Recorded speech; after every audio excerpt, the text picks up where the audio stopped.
is Gary Atensi with CNTV, and today we're in Denver, Colorado. I'm here with Yolkstar Ornaments and Gifts. Since 2008, they have been providing the artistry, hand-painted ornaments from Eastern Europe.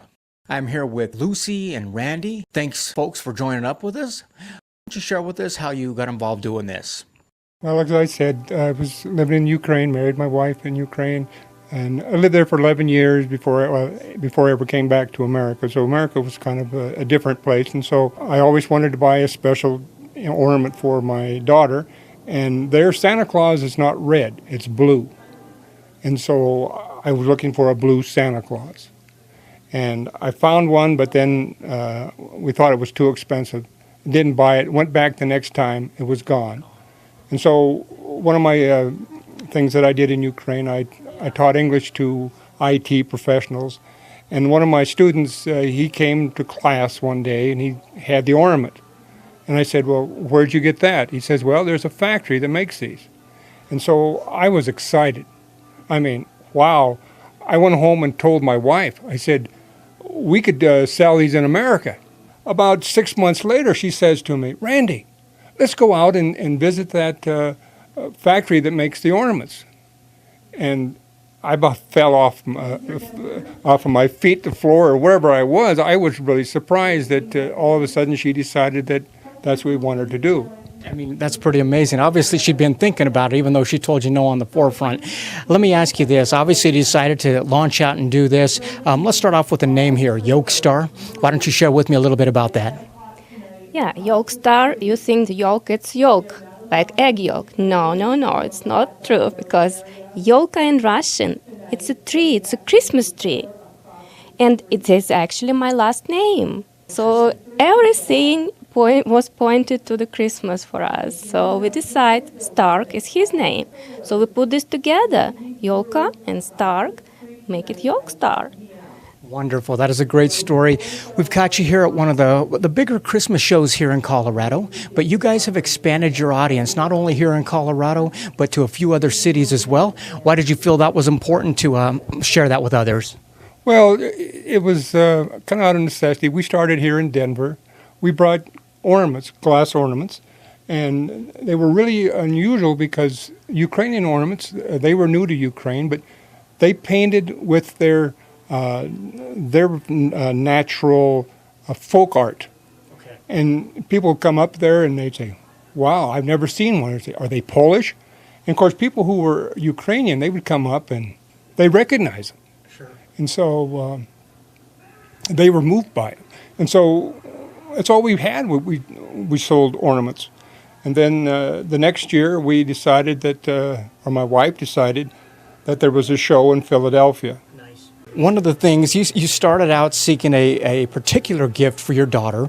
Now you're basically out there going in the back roads of the Ukraine, all across Eastern Europe, looking for many gifts for a lot of people.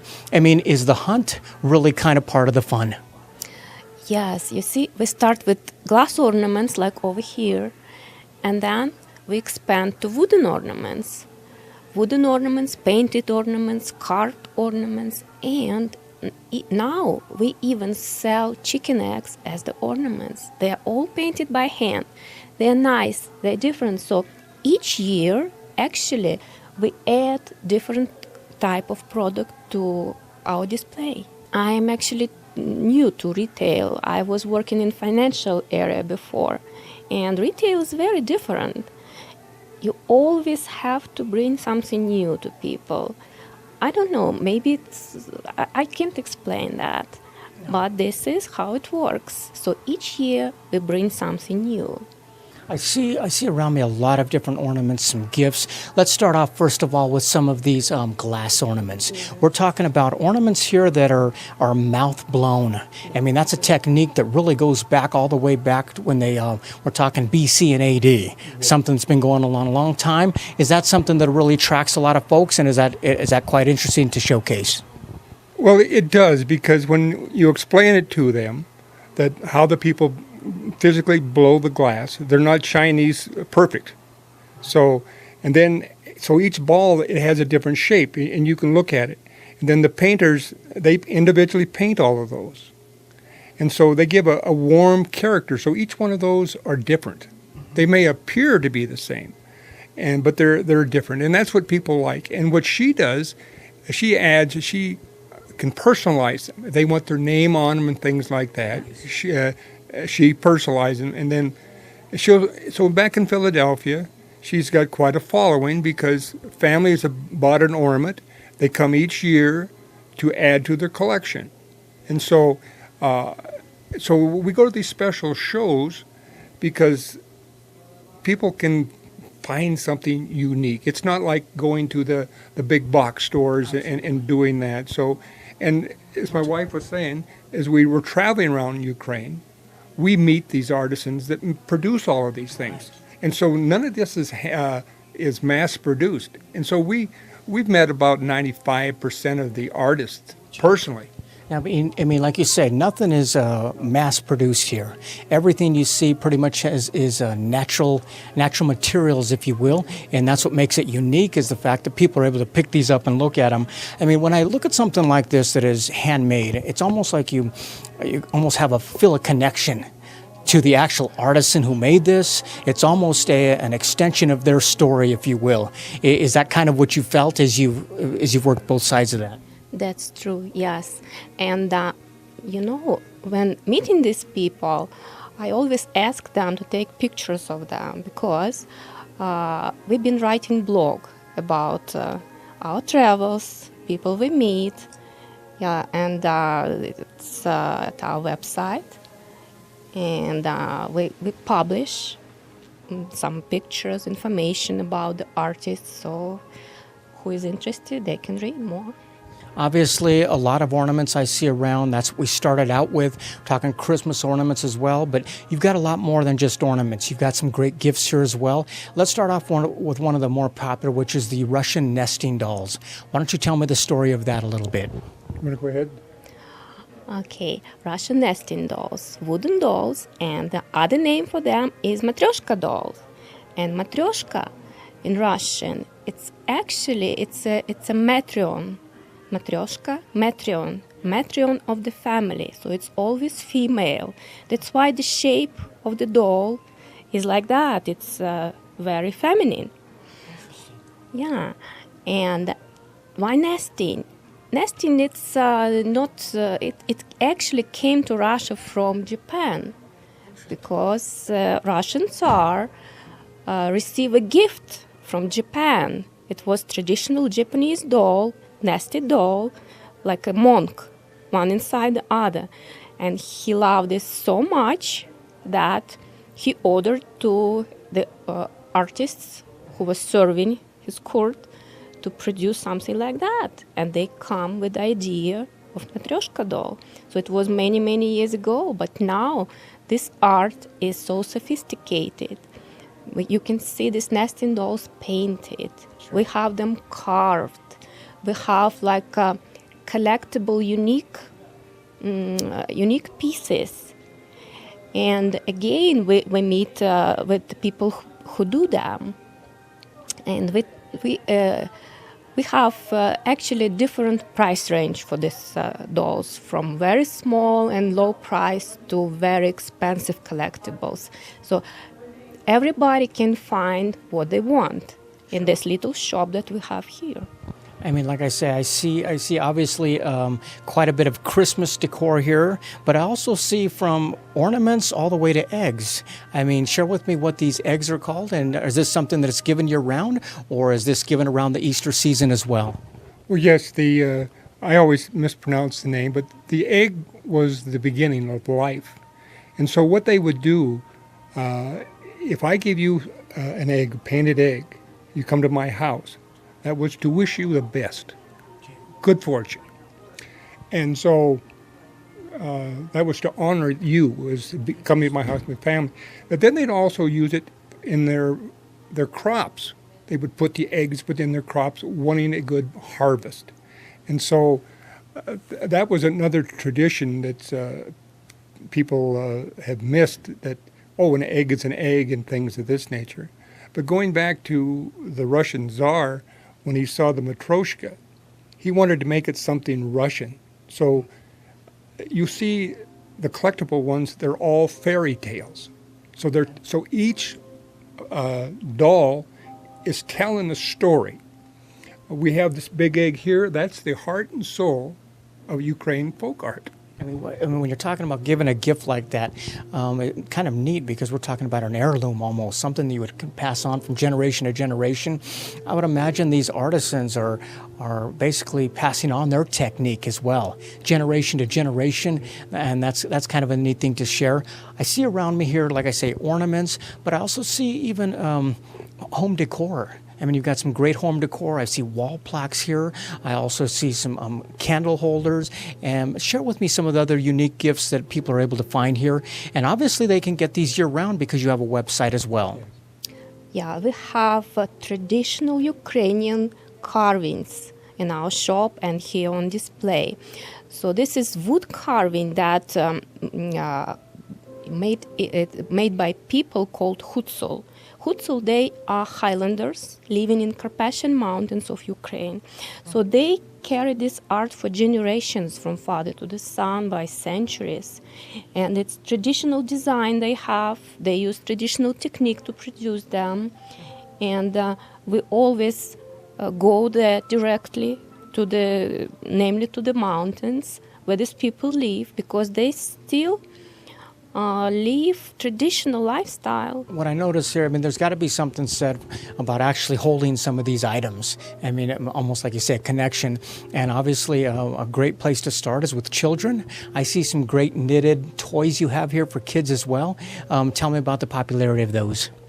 Oh, this is very new product. Sometimes we met the people who start the company. It was young people who decide to produce their own doll when they have their own first child. They found that there is no natural, like eco-friendly doll. They were not able to find them, so they decide to produce their own, and here they are. Now this company is working for about something like 10 years, and they add new designs each year. Different, so we have samples from different collections from this company, and this is very good toys for little children aged from 2 years old. They can play with them, they can develop their skills, social skills and other, and this is very safe. All dolls certified of child safety. Quite a different feel when we're talking about a soft toy compared to the plastic ones you see made nowadays. Viewers, take a look at the bottom of the screen right there. First of all, what you're going to see is their website. Keep in mind, obviously, the first place you want to check there on the website is their event tab. They will let you know basically where they're going to be, where they're going to be set up, possibly an event close by you. And if not, you can also order year-round right there on the website. They've got a complete shopping cart there, and you can check out all the products they offer as well as the different categories as well. Like you had mentioned earlier, Randy, obviously, I imagine one of the perks of living on two different continents is the fact that you actually get to meet a lot of these artisans. I mean, really being able to meet the folks that you're supporting their marketplace and showcasing their work. Is that one of the most favorable things you enjoy? Well, that is because, as my wife says, you travel, many of these artisans are living, modern world hasn't caught up with them. And they still use the horses to do their farming. Now they're beginning to get scooters and things like that to, and the richer people have the tractors and things like that. But they go about doing their agriculture pursuits. In the summer they'll do their agriculture, and then in the winter time, they will do their carvings and things of this nature. And so we like the fact that we deal direct with them. We buy their product, and they get the money. So no middleman we deal with. We know once we buy a product, then it's our responsibility to pay the customs, send it to America, and can we sell the item that we can make a profit. But it's good that we're helping them. Absolutely. For their lifestyle, and they become our family. And so is it, and we go back and we see them every year. And so is it, It would be kind of hard for you to choose probably which one is more enjoyable, that of actually being over there and doing the hunting, finding what to do, or coming back over here and sharing with the folks back in the States. Which one would you pick if you had to pick one? It's like two sides of one process. And as I always say, we have seasonal business. So this is season of hunting and season of selling. That is wonderful. Viewers, last time, take a look at the bottom of the screen right there. You're going to see their contact information right there. We're talking about a website that is open year-round, but if you actually want to come in, touch and hold and really connect with some of these artisans from back in Eastern Europe, specifically in the Ukraine, this is a couple that has been bringing these wares, if you will, to the folks here in the United States. Check out the website there. You can see the events, all the dates they have coming up of where they're going to be. And this began back in 2008. Just a year prior to that, looking for a gift for his daughter, led them down a journey and a road that basically will put some great pieces of work in your home. This is Gary Atencio with CNTV. And if you don't know, now you know.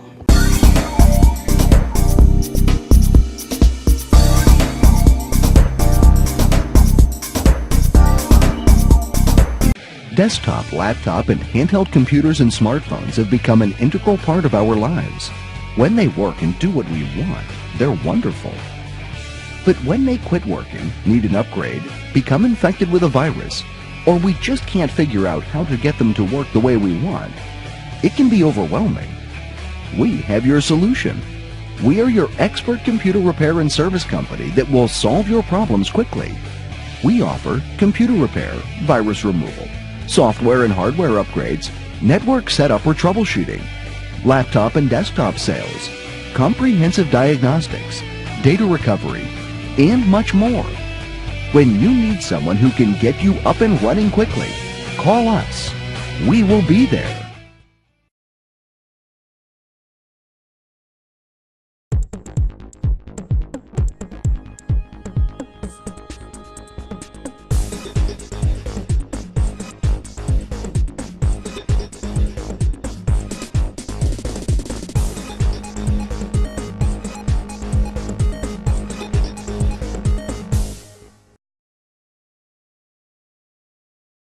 This is Gary Atencio with CNTV, and today we're in Broomfield, Colorado. I am here at the Body. Since 2013, this premier massage studio has been providing massages and skincare for people of Broomfield and beyond.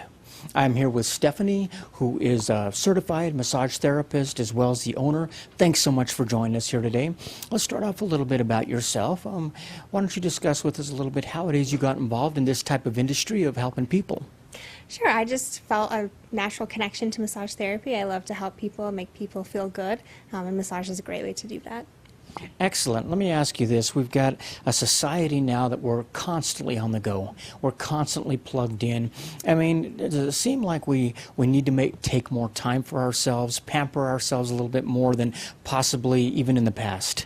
Of course, yeah. It's so much easier to take care of other people when you take care of yourself first. Well, one of the things I see out there is that, I mean, this is a place where you come in to get your body rejuvenated. So let's start off, first of all, let's educate the folks on what is a body. So the word Bodhi actually means enlightened or newly awakened. So after you get a massage, it's a great way to feel like you understand your body better. Newly awakened, enlightened, just more in tune with your body. I think any more people are wanting to know more about their body. Is that what you have found? Yes, yes. Definitely so. Let's start off with some of your specialties, one of those being Swedish massage. How does Swedish massage differ from other massages, we'll say? So Swedish massage is kind of be your baseline massage. It's what people mostly think of when they think of a massage. Whenever you see the pictures online of people getting a massage, that's typically what they're getting. Oh, really? Yes. So when you see those types of things, that's what it is. Is it more of a deep tissue or is it a lighter touch? It's more of a lighter touch. Oh, it is more of a lighter touch. In holistic therapy, one of the words I see a lot is integrative. Share with me what integrative massage is a little bit. So it just incorporates different styles of massage, so you can customize the massage to a client's needs. Okay, so you're basically incorporating a few different things together. One of those massages that a lot of people are finding very popular, heat penetrating, is that of stone massage. For people who haven't done that before, explain what that process is a little bit for them. It's using hot stones that are heated, lava rock, to give the massage. So you incorporate stones into your strokes, and they're warm. It creates a deeper relaxation effect. I have done that myself, and it's fantastic. A lot of folks out there familiar with stones, are familiar with essential oils, the oils used during massage. One of the things we probably haven't heard of is canna cream. Explain to me what a canna cream massage is, and how does that differ from the rest? Sure. The canna cream has CBD oil in it, so it has a deeper level of relaxation as well. Go into it a little bit more for me. Is this something that was developed recently, or has this been around for a long time? It's pretty recent. With the new legalization of the marijuana, we're able to do that now as well. Okay, so this is something that we can actually do right now and incorporate into massage. That's kind of exciting. What has been the reaction of the public for those that have actually tried it with you? They love it. They love it. They love it. They do love it. Have you tried it yourself? I have. Yes. Yes, I have. Excellent. And can you kind of tell the difference with something like that? Absolutely. The creams for sure that we use, I notice even when I'm working on clients, I hurt less when I use those lotions. That is neat. I hope the name sounds as good as the experience. Tell me about this signature Massagerita. What is that? So it's a massage, and it incorporates some cold treatments. So we use a cooled mask over your eyes, some aromatherapy oils, and then just a great massage on top of that. Excellent. I mean, this is definitely a therapy where one size does not fit all. You're very specific. You've got specific massages like that for prenatal, for infants, sports massage, even couples massage if need be. Yes, yeah, absolutely. Tell me a little bit about the, is this something good for people who are pregnant and going through a time when your body seems to be changing quite a bit? Why is that important time to focus on the body? Because your body is changing, so it's great to make sure that it stays in good condition. I'm kind of excited the fact that we here in the West are starting to catch up a little bit with the Eastern philosophy and thinking, which is more of a preventative approach. We're taking a preventative approach, understanding that maybe massage isn't just a luxury anymore. This really is more of a necessity.